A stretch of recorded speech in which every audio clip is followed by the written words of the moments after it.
Bonjour et bienvenue dans le deuxième épisode de la série Vendre plus en racontant une histoire qui consiste à t'expliquer de façon détaillée une méthode qui est notamment enseignée par Donald Miller aux États-Unis à des milliers d'entrepreneurs chaque année.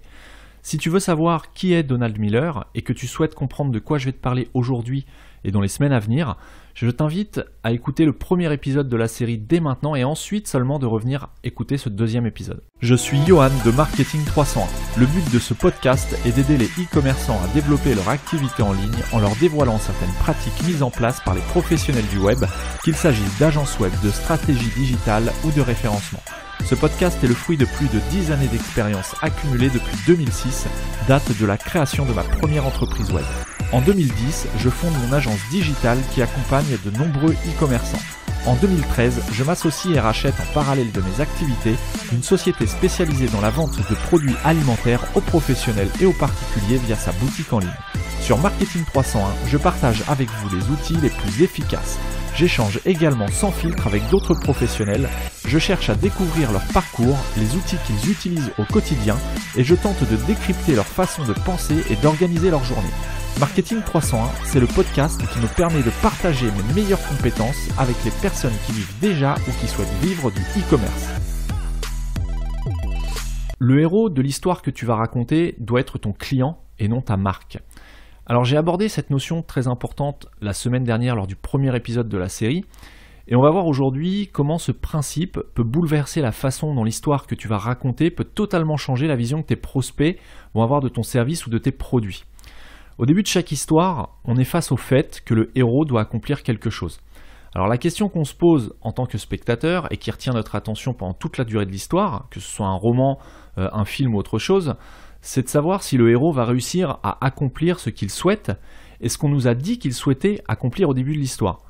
C'est pour cette raison que dans tous les films, les scénaristes commencent par nous renseigner sur les ambitions du héros dès les premières minutes du film. Et c'est cette ambition et le chemin que le héros devra parcourir tout au long du film qui fait qu'on suit l'histoire racontée avec plus ou moins d'attention.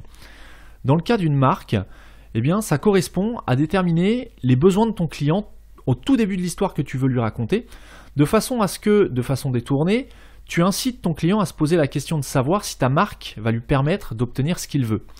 À partir du moment où tu auras réussi à ce qu'il se pose lui-même cette question, tu peux considérer que tu auras capté son attention et que tu l'as en quelque sorte happé dans ton scénario, mais à ce stade-là, quand tu en es à ce stade, il est encore loin de te faire confiance et d'acheter ton produit, mais tu as au moins capté son attention et surtout son intérêt, et c'est ce qu'on va voir tout au long de cet épisode.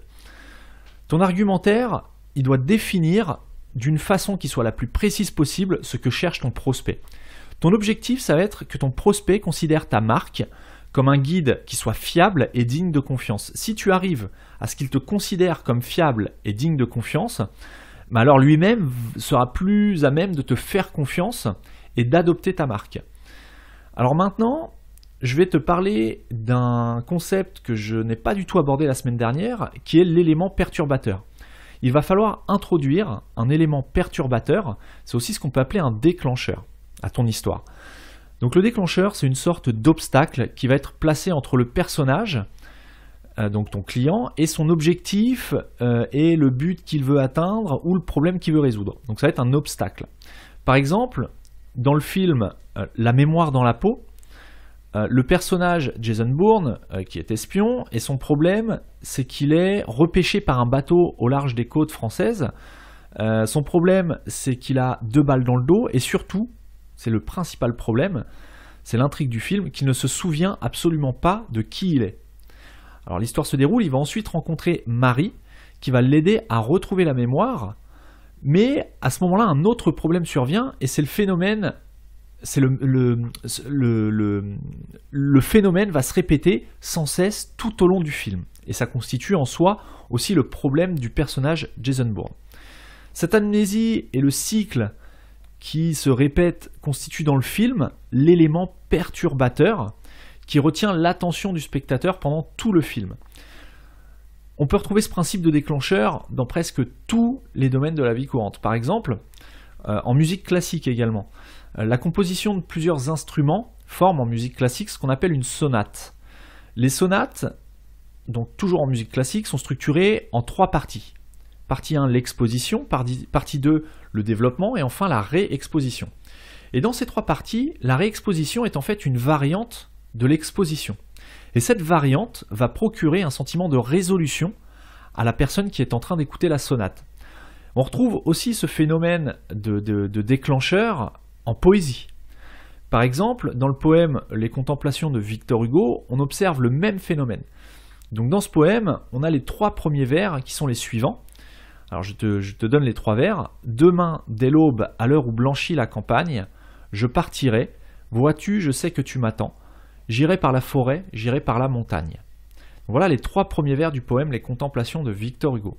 Et à la fin du premier vers, on a le déclencheur qui est initié par le mot « campagne ».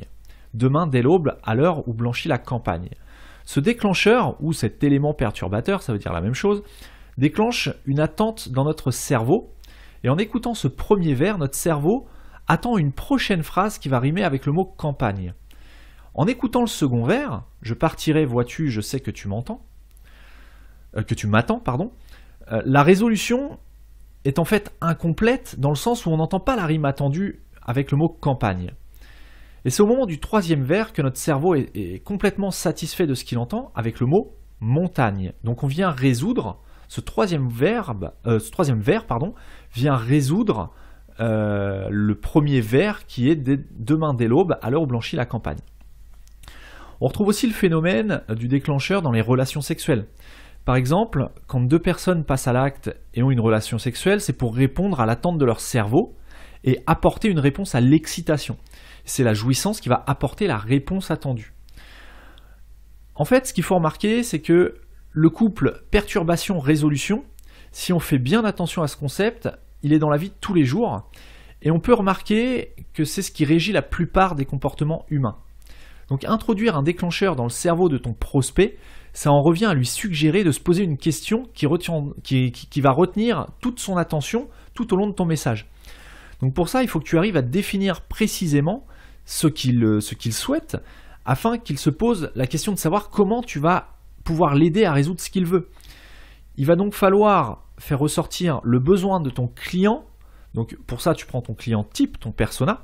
Il va falloir faire ressortir ce besoin principal dans tes supports marketing pour susciter son intérêt, qu'il soit conscient ou inconscient. Et donc ça, il va falloir que tu fasses ressortir notamment sur ta boutique en ligne si tu es e-commerçant. Depuis le premier épisode de la série Vendre plus en racontant une histoire, j'insiste à plusieurs reprises sur le fait qu'il faut être précis. Alors tu vas peut-être me dire que c'est difficile à mettre en œuvre et d'être précis quand on propose une palette de produits ou de services qui sont diversifiés. En fait, il faut te limiter à l'une des volontés de tes prospects pour commencer, et en te limitant à un seul besoin, un seul désir, tu vas pouvoir montrer que tu es légitime et que tu lui apportes une réponse qui va résoudre l'un des problèmes qu'il se pose. Si tu ne te limites pas pour mettre en place le scénario principal de ta marque, tu vas juste embrouiller ton prospect en lui donnant plein d'informations qu'il devra trier lui-même. Et si tu te souviens du premier épisode la semaine dernière, Vendre plus en racontant une histoire, je te disais que pour résoudre un problème, le cerveau humain a besoin d'énergie. Il va consommer de l'énergie. Le secret de la réussite quand tu racontes une histoire va résider dans le fait de faire dépenser le moins d'énergie possible au cerveau de ton prospect pour qu'il l'assimile plus facilement. Et c'est principalement pour ça qu'il faut te concentrer sur un seul besoin, tout du moins au départ. Ensuite, lorsque tu auras identifié le besoin principal de ton prospect, tu pourras décliner ton scénario principal et plusieurs sous-scénarios qui répondront chacun à un besoin différent, qui correspondent à tes produits différents. Mais il est important de cibler le principal besoin afin de capter l'attention de ton prospect pour commencer en tout cas. Ensuite, quand tu vas définir le besoin principal de ton prospect, tu dois garder en tête que ce besoin doit absolument répondre à un sentiment de survie pour ton prospect. Alors qu'est-ce que ça veut dire un sentiment de survie ? Comme je t'ai expliqué dans le premier épisode de la série, la semaine dernière toujours, les sentiments de survie qui nous animent chaque jour en tant qu'être humain, ils sont très primitifs. Ils consistent à être en sécurité, à être en bonne santé, à être heureux, à être fort. Ouais, voilà, ce sont vraiment des besoins très primitifs. Dans le cas de ton prospect, le sentiment de survie qu'il faut à tout prix toucher, ça pourrait être par exemple le fait de préserver ses ressources financières, ou de gagner du temps, ou d'établir des liens sociaux, ou de devenir prestigieux, ou encore de gagner de l'argent, etc., etc. Ça, ce sont des besoins qui vont déclencher un sentiment de survie auprès de ton prospect. Alors je vais t'expliquer un peu plus de quoi il s'agit. Donc dans le cas de devenir prestigieux, par exemple, on peut prendre l'exemple de la marque Rolex, la marque de montres, les montres de luxe. Donc on est bien d'accord à première vue que on est d'accord pour dire que posséder une Rolex à 50 000 € ne va pas t'aider à survivre. Eh bien en fait, ça dépend de l'importance de ce besoin de prestige à tes yeux ou à ceux de tes prospects. Avoir une montre de luxe peut donner une impression d'opulence et de ce fait attirer des partenaires d'influence qui évoluent dans la même sphère que toi et d'éloigner en même temps les adversaires ou les personnes qui pourraient se révéler néfastes à ta quête finale. On peut faire le parallèle avec le rugissement du lion, par exemple dans le monde animal. Si le fait d'avoir la possibilité de rugir, et donc une voix grave, si on peut parler de voix, ne permet pas au lion à première vue de se nourrir et donc de vivre et de survivre, il lui permet par contre de survivre en éloignant ses ennemis. Et bien dans le cas des marques de luxe, ce qu'elles proposent, ces marques, c'est une identité sociale associée au pouvoir, au prestige et au raffinement. Dans le cas d'un sentiment de survie qui consiste à gagner de l'argent, pour prendre un autre exemple, en fait, il s'agit de gagner la confiance de ton prospect en lui indiquant clairement que tu peux l'aider. Dans le cadre d'un prospect en B2B, toujours en prenant un exemple, ta proposition de valeur consistera à lui indiquer que tu peux résoudre le problème de son entreprise en améliorant sa productivité ou son chiffre d'affaires ou encore en l'aidant à réduire ses dépenses. Et ça correspond parfaitement aux besoins de survie d'une entreprise que de savoir comment gagner plus tout en dépensant moins. Donc il faut bien garder à l'esprit que ton prospect veut savoir où tu veux l'emmener. Si tu n'identifies pas son souhait précisément dès le départ et que tu ne lui démontres pas que tu as bien compris son objectif, il y a peu de chances pour toi qu'il écoute ce que tu as à lui dire au final. Je vais prendre un exemple de Donald Miller qui illustre très bien ce principe, c'est d'imaginer que tu sois en train de faire de l'autostop. Puis au bout d'un moment, de quelques minutes, il y a une voiture qui s'arrête près de toi, et à ce moment-là, toi, tu n'as qu'une seule chose en tête, c'est que le conducteur te pose la question de savoir où tu vas. Mais si, au lieu de ça, au moment où la voiture s'arrête, quand la vitre s'abaisse, au lieu de te demander où tu vas, si le conducteur qui conduit, enfin la personne qui conduit, commence à te raconter qu'il a acheté sa voiture il y a 2 ans, qu'il en est très content, et que le coffre est très grand et qui permet de partir en voyage avec 2 ou 3 grosses valises sans problème, il y a de fortes chances pour qu'inconsciemment tu te dises que c'est peut-être pas la bonne voiture qui s'est arrêtée et que tu te demandes s'il va vraiment pouvoir t'emmener où tu vas aller maintenant tout en occultant les informations qu'il vient de te donner et dont tu te fiches royalement. Pourquoi ? Tout simplement parce que le conducteur n'a pas cerné ton besoin, ton désir immédiatement et il s'est concentré sur des choses qui lui sont propres à lui. Et bien pour toi c'est pareil. En valorisant ta marque, le but, c'est que chaque prospect sache exactement où tu veux l'emmener et ce que tu peux l'aider à accomplir. C'est comme ça que tu vas capter sa confiance et son attention. Aujourd'hui, par exemple, au moment où tu écoutes ce podcast, si tu appelles un prospect au hasard et que tu lui demandes où ta marque veut l'emmener, à ton avis, est-ce qu'il pourrait te répondre sans hésiter ? Est-ce qu'il serait capable de formuler ce que tu peux faire pour lui, ce que ton entreprise peut faire pour lui. Si d'après toi, ou si tu fais des tests grandeur nature, ton prospect, donc avec un vrai prospect, tu prends ton téléphone, tu l'appelles, s'il n'est pas capable de te dire ce que tu peux faire pour lui, c'est que ta marque et ton image de marque sont trop confuses dans son esprit. Et ça, même si tu lui as déjà envoyé plusieurs mails qui vendent tes services, tes mérites, tes qualités, tu n'auras pas capté son attention. Donc pour attirer ton prospect, il va falloir que tu détermines son souhait, que tu détermines l'histoire que tu vas vouloir lui raconter et que tu l'invites à rejoindre cette histoire en attisant sa curiosité, en captant son intérêt dès les premiers mots que tu vas écrire ou que tu vas formuler. Donc on arrive maintenant à la fin de l'épisode et c'est le moment de mettre en application tout ce qu'on vient de voir aujourd'hui. Si tu as téléchargé le guide à compléter que je t'ai suggéré lors du dernier épisode, c'est le moment de l'ouvrir ou de l'imprimer pour commencer à définir ce que va vouloir ton personnage. Pour ça, tu vas lister sur une feuille à part, tu vas lister tous les désirs potentiels que ton prospect type et que tu pourrais être en mesure de satisfaire. C'est-à-dire tu vas prendre une feuille et tu vas faire une liste de tout ce que tu es capable de satisfaire comme désir vis-à-vis de tes prospects. Et parmi tous les désirs que tu auras listés, tu vas en sélectionner un seul. Celui que tu vas sélectionner, c'est celui qui peut correspondre soit à un maximum de tes prospects, parce que le but c'est pas de cibler une personne, mais quand même un persona, un avatar client. Soit ça peut être aussi celui auquel tu peux répondre le mieux et le plus rapidement possible, pour vite gagner la confiance de tes prospects. Et une fois que tu auras sélectionné ce désir, tu vas noter ce souhait en toutes lettres dans la partie personnage du guide. Tu dois simplement répondre à la question « Que veut mon prospect ?» en une seule phrase. Je te conseille vraiment de rédiger une phrase claire et précise en toutes lettres et d'éviter de mettre que des notes ou des annotations. Rédige vraiment une phrase qui répond à la question « Que veut mon prospect ?»